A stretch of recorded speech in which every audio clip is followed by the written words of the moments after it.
ये चराचर जगत में त्रैतापों से जलते हुए समाज को, जीव के लिए एक चंद्रमा की किरण की तरह है, शीतलता प्रदान करने वाली है। देखिए बाबा जी ने, याज्ञवल्क्य जी ने, ऋषि ने सूर्य वंश की कथा को की उपमा की क्या देते हैं? ये सूर्य किरण समाना नहीं कहा, बल्कि क्या कहते हैं कि राम कथा शशि किरण समाना, राम कथा किरण समाना, राम कथा शशि किरण समाना, राम कथा किरण समाना, संत चकोर करही जेहि पाना, संत चकोर करही जेहि पाना, ऐसे ही संशय कीन भवानी, ऐसे ही संशय कीन भवानी, महादेव तब कहा बखानी, महादेव अब कहा बखानी, राम कथा शशि किरण समाना।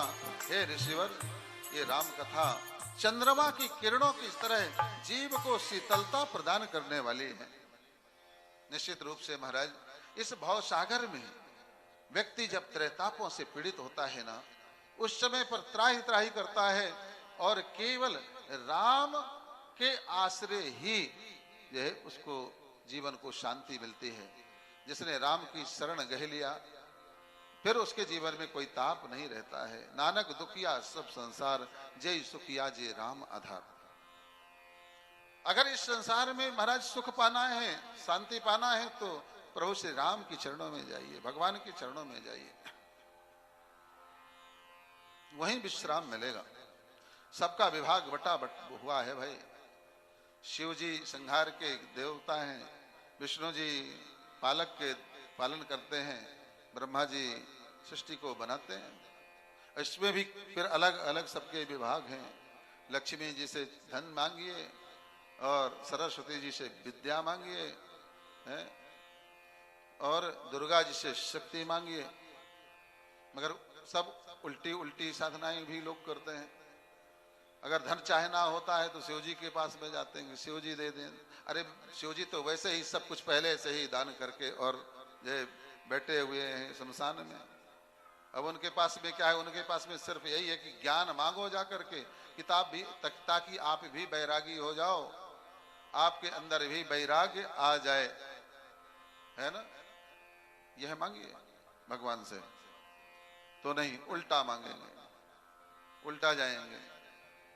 हमने अष्टलक्ष्मी गायत्री यज्ञ के माध्यम से जन जन में यह चेतना फैलाने का हम काम कर रहे हैं।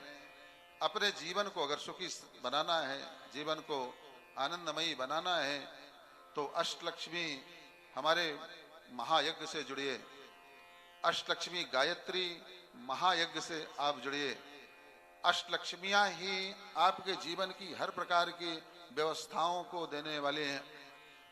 8 लक्ष्मियों के आधार पर ही हमारा पूरा जीवन चलता है। विचार करिए, आपको क्या चाहिए? धन चाहिए तो धन लक्ष्मी, क्या चाहिए? संतान चाहिए तो संतान लक्ष्मी, विद्या चाहिए तो विद्या लक्ष्मी, आपको धैर्य नहीं है आपके पास तो धैर्य लक्ष्मी। माने जितने भी आपकी हमारे जीवन की जो है आवश्यकताएं हैं, वो सब की सब इन लक्ष्मियों के द्वारा हमें प्राप्त होती हैं। तो हमने इसका स्लोगन दिया है अष्टलक्ष्मी गायत्री का यज्ञ का, कि जीवन की हर समस्या का समाधान अष्टलक्ष्मी गायत्री महायज्ञ में बने यजमान। हर प्रकार की जीवन की समस्या का समाधान आपको होगा। और इसके लिए हमने 100 यज्ञों का संकल्प लिया है। उन 100 यज्ञों में जो है जहां जहां प्रभु इच्छा होगी वहां वहां यज्ञ होंगे। 5 यज्ञ हो चुके हैं, 6वां यज्ञ हमारा हरिद्वार में 8 अक्टूबर से होने वाला है। 8 अक्टूबर 20 अक्टूबर से 26 अक्टूबर तक होने वाला है। विचार करिए कितनी दिव्य भूमि है हरिद्वार। हरिद्वार की पावन भूमि में अष्टलक्ष्मी गायत्री यज्ञ होगा, गंगा जी का तट होगा और आप वहां बैठ करके यज्ञ हवन करेंगे, कथा का श्रवण करेंगे, जीवन धन्य बन जाएगा।